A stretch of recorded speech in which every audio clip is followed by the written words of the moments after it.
찬미예수님, 오늘은 3월 4일, 사순 제1주간 토요일입니다.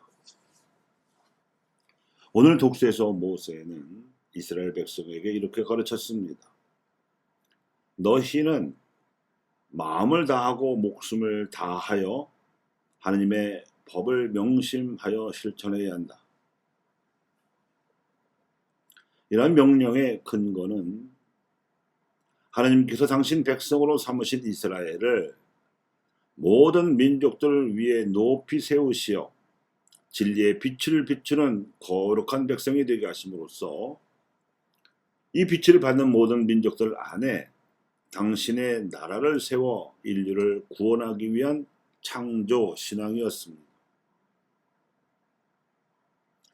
그런데 오늘 복음에서 예수님께서는 모세가 전해준 하나님의 법을 당시 유다인들이 어떻게 왜곡시켰는지를 적나라하게 드러내셨습니다.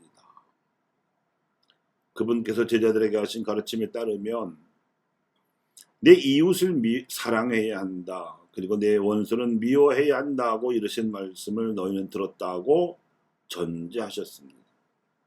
그런데 이 인용 말씀은 신명기 19장 18절에서 따오신 것인데 이렇게 되어 있습니다. 너희는 동포에게 앙가품하거나 앙심을 품어서는 안 된다. 내 이웃을 너 자신처럼 사랑해야 한다. 즉 자기 자신처럼 사랑해야 할 이웃은 동포라고 해석될 수 있는 구절입니다. 예수님 당시의 바리사이들과 그들의 율법학자들은 사랑해야 할 이웃은 동포이고 이방인은 미워해도 마땅한 원수라고 가르쳐 왔습니다. 그렇지만 이에 관한 원출전 구절은 이렇습니다. 레위기 19장 34절에 너희와 함께 머무르는 이방인을 너희 본토인 가운데 한 사람처럼 여겨야 한다. 그를 너 자신처럼 사랑해야 한다. 너희도 이집트 땅에서 이방인이었다. 여기서도 이방인은 동포에 대해서와 마찬가지로 자기 자신처럼 사랑해야 할 똑같은 이웃으로 나와 있는 겁니다.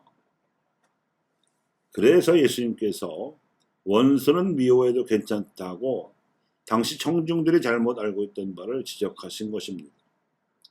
그래서 예수님께서는 그러나 나는 너희에게 말한다. 너희는 원수를 사랑하여라. 그리고 너희를 박해하는 자들을 위하여 기도하여라. 그래야 너희가 하늘에 계신 너희 아버지의 자녀가 될 수 있다고 바로 잡아주셨습니다.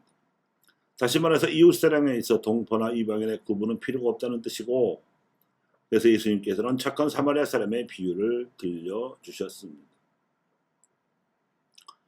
오늘 복음은 산상설교를 가르치신 예수님께서 이 말씀의 의미가 조상 대대로 전해들은 율법과 다른 것이 아니라 오히려 그 율법을 원래 하나님께서 계시하신 취지대로 완성하고자 하시는 것을 밝히시며 몇 가지 예를 드신 사례의 마지막 구절입니다. 그 사례들은 살인하지 말라, 간음하지 말라, 아내를 버리지 말라, 정직하여라, 폭력을 포기하여라 하는 등 10계명의 가르침들이었습니다. 계명과 율법을 완성하는 것은 사랑입니다. 그것도 하나님께서 먼저 우리를 사랑하신 그 사랑이 기준입니다.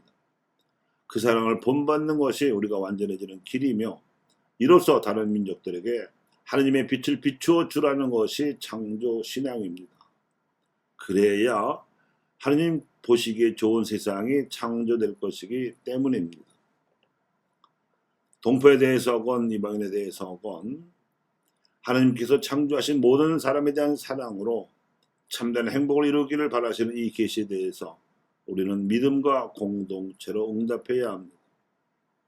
그리하여 하나님께서 예수님을 통해 우리를 사랑하신 것처럼 우리도 서로 사랑하며 살아가는 것이 우리가 이 땅에서 또한 각자의 삶에서 하나님 나라를 창조하시고자 하시는 하나님의 일이 됩니다.